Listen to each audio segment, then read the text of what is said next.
This is part 4 of my Outlander Season 7, Episode 5 review.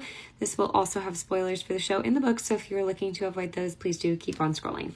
All right, so back in the future in 1980s Scotland, we see Bree embark on her very first day at her new job. And this storyline is really what drives this family for probably the remainder of this season. So it's very important that we're finally here.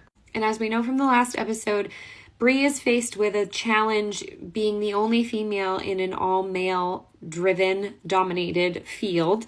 And right off the bat, we see her faced with the hardships of that when she meets the rest of the men.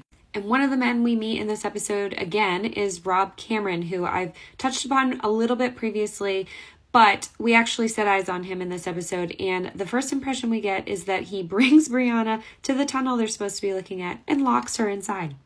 While she's in there, she once again is saved by her matches, and she's able to find her way through the tunnel.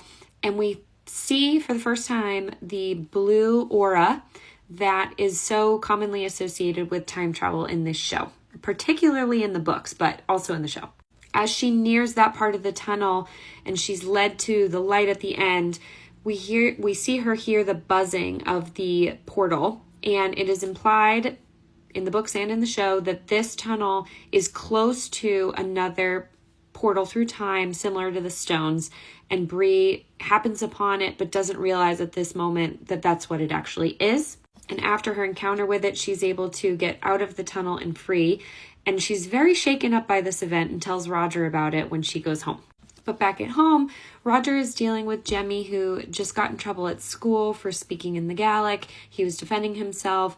There's a whole subplot about this that I could very easily do a deep dive on. If you want one, let me know. But the actor who's playing Jemmy has been unbelievable. I think he's such a good little actor, and he acts his pants off in this scene. And after Roger tells him that he'll never be mad at him for sticking up for himself or speaking Gaelic, they have a very nice moment and they leave, and Roger notices all of these wrappers and garbage that are left at the foot of the driveway. And this is another foreshadowing to the mysterious figure that is lurking outside of Lally-Rock, which book readers know is Buck Mackenzie. Then after Roger was previously slightly sexist towards Bree's new job in the last episode, he now comes to her defense in this episode. Again, I could get into that if I really wanted to, but Roger in the books also has to fight internally with kind of unlearning those gender norm themes. He gifts her a pen, and it seems like all is well. But we know there's someone lurking outside